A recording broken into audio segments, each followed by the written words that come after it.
नमस्कार, आप देख रहे हैं अपना उत्तर प्रदेश। मैं हूं आपके साथ सचिन चौहान। गणतंत्र दिवस की पूर्व संध्या पर पद्म पुरस्कारों की घोषणा यह कर दी गई है, जिसे लेकर मुख्यमंत्री योगी आदित्यनाथ ने एक्स पर बकायदा पोस्ट किया। उन्होंने लिखा कि भारत की बौद्धिक, सांस्कृतिक और सामाजिक नींव को मजबूत करने वाली विशिष्ट सेवाओं के लिए सभी पद्म पुरस्कार विजेताओं को हार्दिक बधाई। उत्तर प्रदेश को पद्म विभूषण से सम्मानित एन राजम जी और पद्मश्री पुरस्कार विजेताओं अनिल कुमार रस्तोगी जी, अशोक कुमार सिंह और बुद्ध रश्मि मीणी, साथ ही चिरंजीव लाल यादव और केवल कृष्ण ठकराल, मंगला कपूर, प्रवीण कुमार और रघुप्रीत सिंह, ये तमाम नाम इसमें मेंशन किए गए हैं, जिसमें कला, विज्ञान, चिकित्सा, साहित्य, कृषि, खेल, इन तमाम क्षेत्रों में उनका समर्पण, उत्कृष्टता हमारे महान राज्य और उत्कृष्ट शाश्वत मूल्यों और अपार सद्भावनाओं संभावनाओं को दर्शाती है।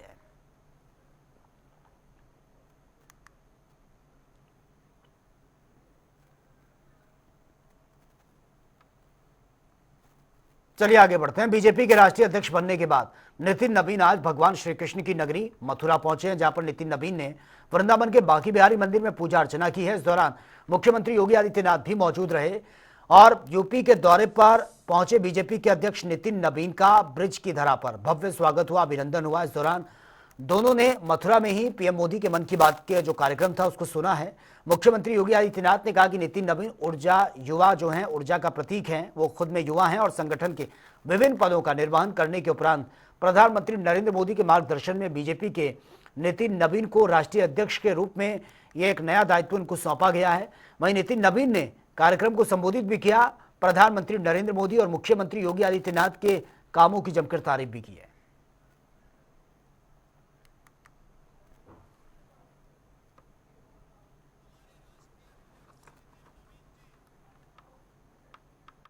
युवा ऊर्जा के प्रतीक हैं।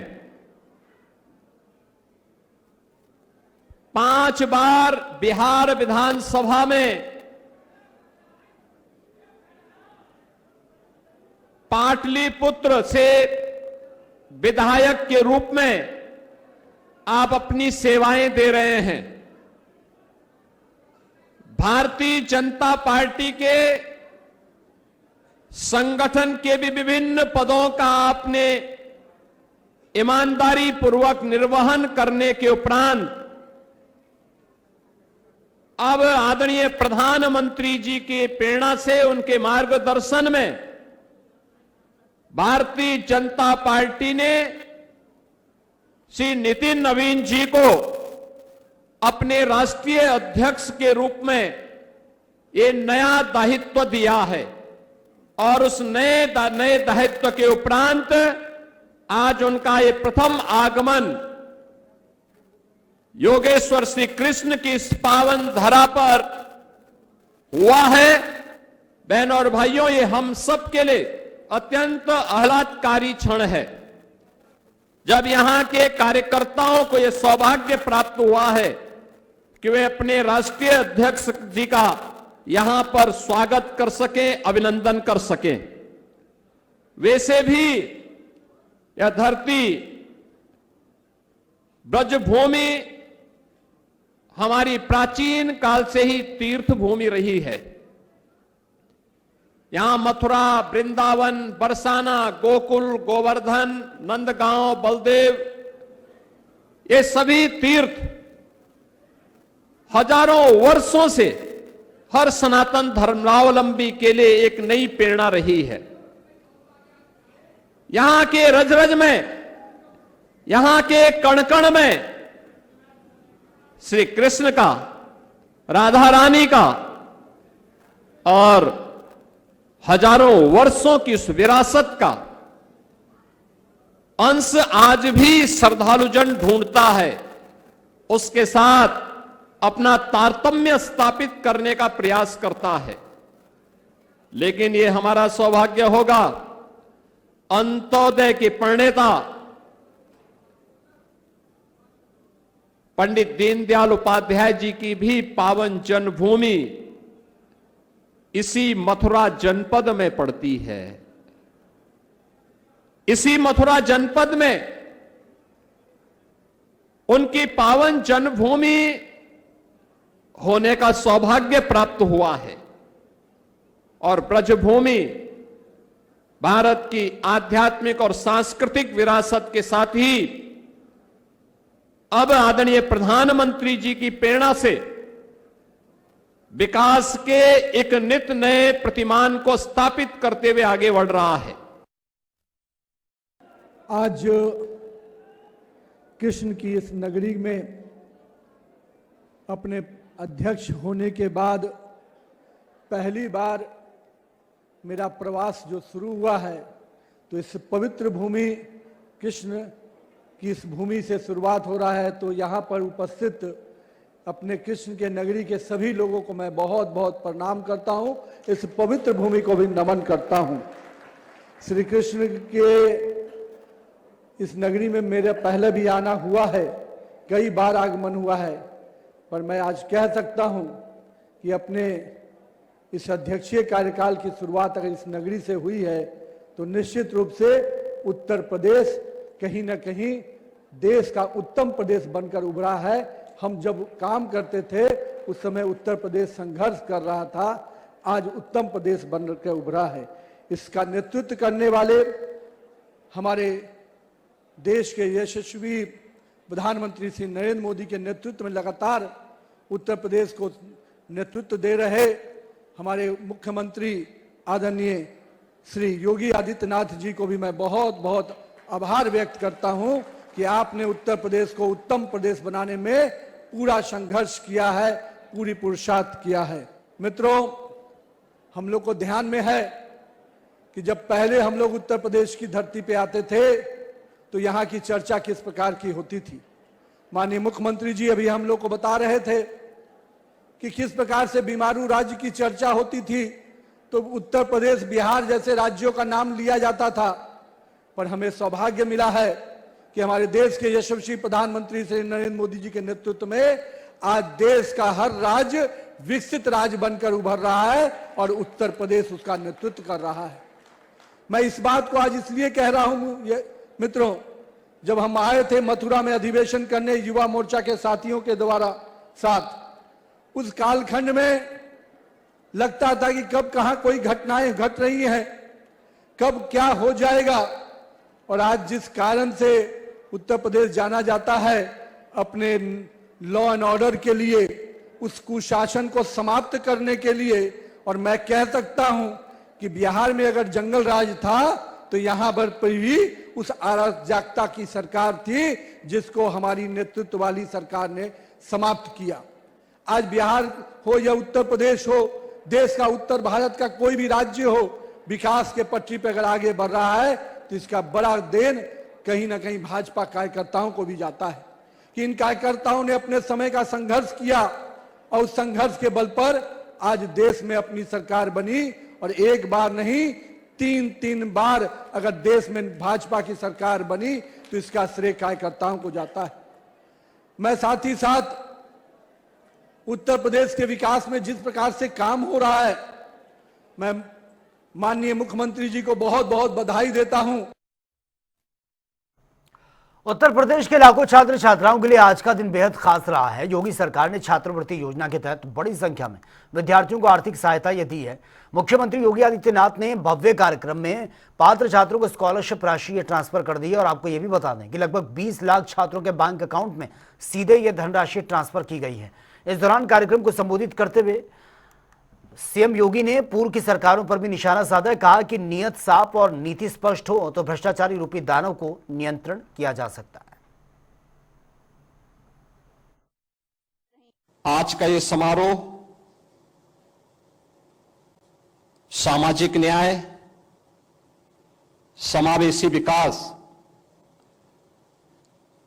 तथा शिक्षा पर समाज के प्रत्येक तबके का समान अधिकार है, इस बात की प्रतिबद्धता का एक प्रमाण है। आदरणीय प्रधानमंत्री जी जब इस बात की उद्घोष करते हैं कि वंचित को वरीयता और पिछड़ों को प्राथमिकता, तो उसके पीछे का ध्येय भी यही होता है कि कोई भी छात्र शिक्षा से वंचित न रह जाए, कोई भी नौजवान नौकरी और रोजगार से वंचित न रह जाए, समाज का कोई भी तबका स्वावलंबन से मुक्त न रह जाए, इसको लेकर के सरकार के स्तर पर कहां सहयोग किया जाना चाहिए, उस सहयोग के अभियान के क्रम में आज का ये समारोह देश के गणतंत्र दिवस की पूर्व संध्या पर आयोजित हो रहा है। मैं इस अवसर पर अपनी छात्रवृत्ति प्राप्त कर रहे प्रदेश के उन सभी 19 लाख छात्र छात्राओं को हृदय से बधाई देता हूं, अपनी शुभकामनाएं देता हूं, जिन्हें आज इस सुविधा का लाभ प्राप्त हो रहा है।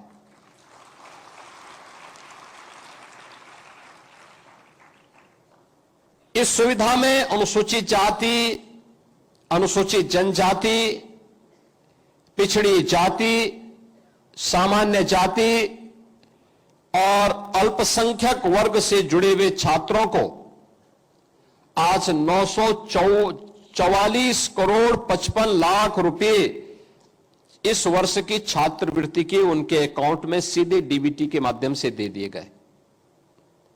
यानी नियत साफ हो, नीति स्पष्ट हो, तो भ्रष्टाचार रूपी दानों को नियंत्रित किया जा सकता है। आप सोचिए ना, इसी छात्रवृत्ति के लिए आज से 9 वर्ष पहले जो नौजवान उस समय अध्ययन करता था, इसी भ्रष्टाचार के कारण उस छात्रवृत्ति नहीं प्राप्त करता था, क्योंकि पहले तो सरकार की नीयत साफ नहीं रहती थी, अपने पराये का भेद करती थी, परिवारवाद के चंगुल से बाहर नहीं निकल पाती थी,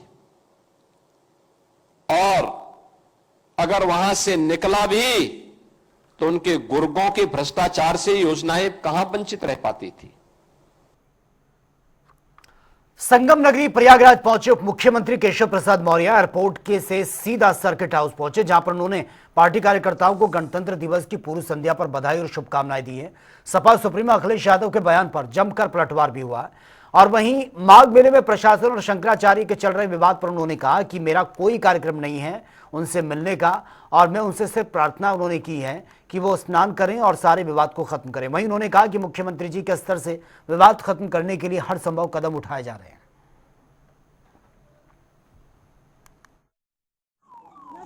श्री अखिलेश यादव जी बिहार चुनाव में जब प्रचार करने गए थे तो वो जानते थे कि अगर आरजेडी जीतेगी तो समाजवादी पार्टी जीतेगी।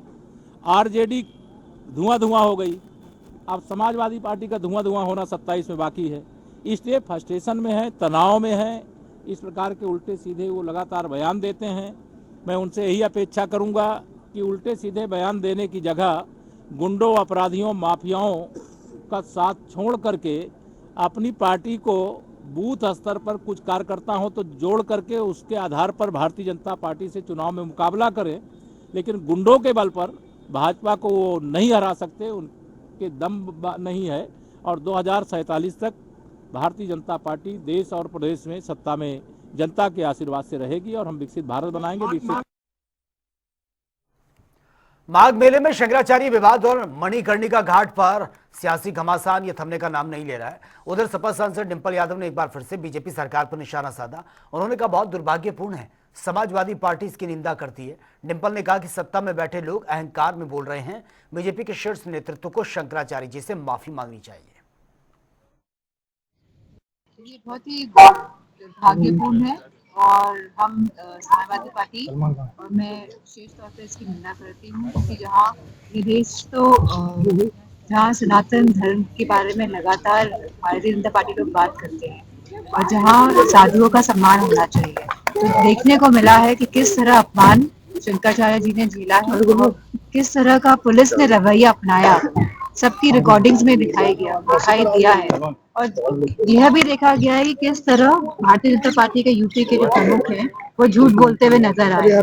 किस तरह मणिकर्णिका घाट को ध्वस्त किया गया, वहाँ पे मूर्तियां तोड़ी गई, वहाँ पे होलकर जी की मूर्ति तोड़ी, अहिल्याबाई होलकर जी की मूर्ति को भी खंडित किया गया और ये कह दिया गया कि आर्टिफिशियल इंटेलिजेंस से ये सब चित्र बनाए गए हैं। तो ये बहुत ही दुर्भाग्यपूर्ण है कि इस प्रदेश का मुखिया जब झूठ बोले, और उसी तरह जिस तरह हमारे संतों का, हमारे साधुओं का जो, और हमारे शंकराचार्य जी का जिस तरह का अपमान हुआ है वो बहुत ही निंदनीय है। और वहीं सपा महासचिव शिवपाल यादव ने भी बीजेपी सरकार पर निशाना साधा है। शंकराचार्य विवाद पर बोलते हुए शिवपाल यादव ने कहा कि बीजेपी केवल सनातन का ढिंढोरा पीटती है, लेकिन सच तो यह है बीजेपी वाले झूठ और भ्रष्ट हैं।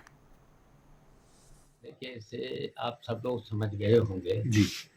जो भारतीय जनता पार्टी है और उनकी जो सरकार है, ढिंढोरा तो पीटती है सनातन जी। और बताइए, शंकराचार्य, 4 शंकराचार्य में से एक शंकराचार्य, तो सबसे शंकराचार्य बड़े तो हैं जी। तो उनको बताओ, गंगा नहाने नहीं दिया, तो शंकराचार्य जी का तो अपमान किया ही है, उनके साथ साथ गंगा का भी अपमान। तो ये लोग झूठे लोग हैं, और झूठे के साथ साथ भारतीय जनता पार्टी का देखो, सब तो बेईमान है, सब भ्रष्ट हैं। और कुशीनगर से हैरान कर देने वाली तस्वीर सामने आई है, जहां पर 3 दिनों से न्याय की उम्मीद में एक महिला घर के दरवाजे पर भूखी प्यासी बैठी है। दरअसल ये पूरा मामला रामकोला थाना क्षेत्र के अमडरिया गांव का है, जहां पर एक महिला अपने ससुराल में रहने के लिए 3 दिनों से धरने पर बैठी हुई है, लेकिन उसे न्याय नहीं मिला है। आरोप है कि पुलिस से शिकायत के बावजूद भी कोई कार्रवाई अब तक नहीं हुई है, और इस तस्वीर के सामने आने से मिशन शक्ति अभियान पर भी अब सवाल खड़े हो रहे हैं। तो चलिए बात होगी तमाम खबरों की ताबड़तोड़ अंदाज में। राष्ट्रीय मतदाता दिवस पर डीएम ने चलाई साइकिल चलाकर मतदाता जागरूकता रैली का शुभारंभ किया। भदोई में गूंजा मेरा भारत मेरा वोट। बुलंदशहर में बीजेपी नेता की 4 वर्षीय बच्ची के अपहरण का प्रयास, ग्रामीणों की सूझबूझ से कोशिश को नाकाम किया गया। मामले में पुलिस ने आरोपी को गिरफ्तार किया, जांच में जुटी।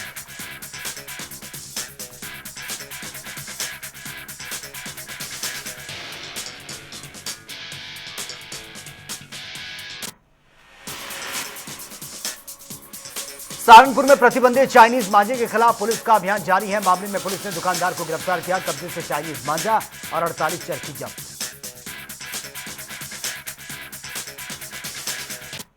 अंबेडकर नगर में अज्ञात कारणों से कंटेनर में भीषण आग लग गई है। कंटेनर में लदी कार में खाक हो चुकी है। सूचना मिलते ही मौके पर पहुंची है विभाग की टीम, बमुश्किल आग को कंट्रोल किया। बदायूं में महिला की ट्रेन की चपेट में आने से मौत, पुलिस ने शव को कब्जे में लिया है, पोस्टमार्टम के लिए भेजा, जांच जारी।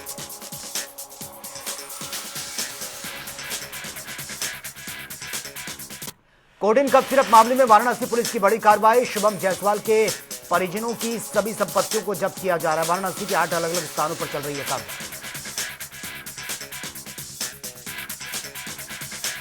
सहारनपुर में लापता युवती का पेड़ से लटका शव मिला है। मृतका के भाई ने लगा दिया हत्या का आरोप, पुलिस ने शव को पोस्टमार्टम के लिए भेजा, जांच जारी।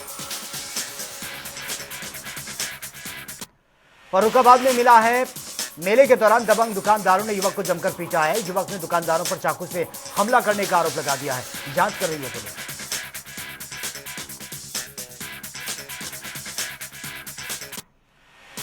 श्रावस्ती में मनाया गया है 16वां राष्ट्रीय मतदाता दिवस। जूनियर हाई स्कूल में आयोजित हुए विविध कार्यक्रम, अधिकारियों ने नए मतदाताओं को वोटर कार्ड देकर सम्मानित किया।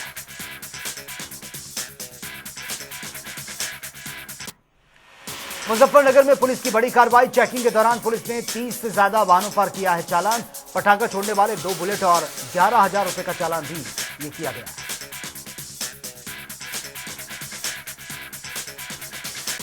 मैनपुरी में 2 पक्षों के बीच मारपीट और फायरिंग का मामला ये सामने आया है। घटना का वीडियो सोशल मीडिया पर वायरल। इलाके में सनसनी, मौके पर पहुंची है पुलिस, 2 आरोपी गिरफ्तार।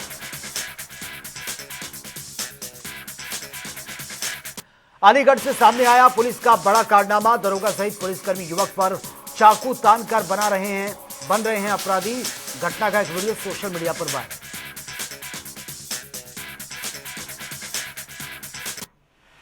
अलीगढ़ में हुआ है सड़क हादसा। कुत्ते को बचाने के चक्कर में 3 बाइक आपस में ही टकरा गई हैं। 4 लोग घायल, एक की मौत की खबर। पुलिस ने घायलों को अस्पताल में एडमिट करवाया, पोस्टमार्टम के लिए शव भेजा।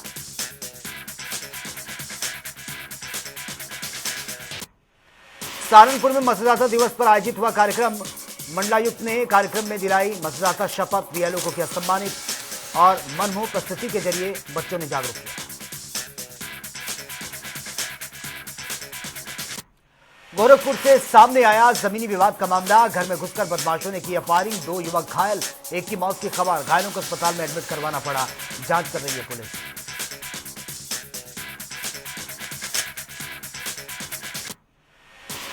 सौ किलोमीटर पैदल मार्च कर झांसी में किसानों का प्रदर्शन। बीमा धांधली, बीज की समस्या, मुआवजा न मिलने की समस्या के खिलाफ ज्ञापन एडीएम को सौंपा। कार्रवाई न होने पर आंदोलन की चेतावनी।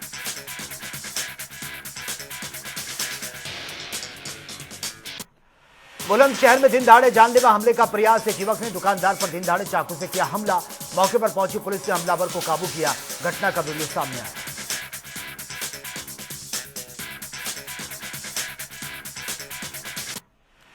बहराइच में अवैध कब्जे पर नगर निगम की बड़ी कार्रवाई देखने को मिली। सामुदायिक शौचालय पर अतिक्रमण कर बनाया गया था मकान, खाली करने का नोटिस देकर बुलडोजर एक्शन जारी।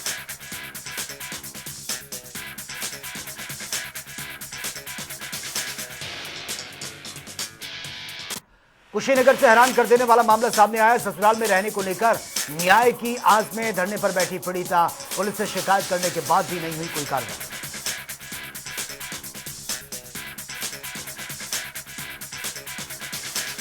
बुलंदशहर से सामने आया संपत्ति से जुड़ा विवाद। अपने ही भाई को गला घोंटकर उतार दिया मौत के घाट।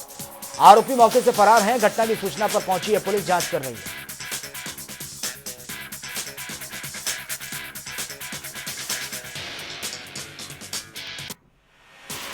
भदोही में पुलिस को मिली है बड़ी सफलता। गणतंत्र दिवस के अवसर पर चलाए गए विशेष अभियान के तहत 115 मोबाइल फोन बरामद। वापस पाकर खिले मोबाइल स्वामियों के चेहरे।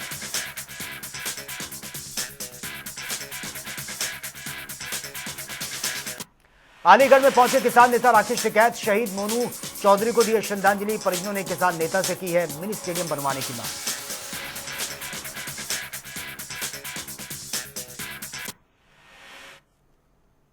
तो फिलहाल इस बुलेटिन में मेरे साथ इतना ही, लेकिन तमाम खबरों के लिए आप बने रहिए जनता टीवी के साथ। नमस्कार।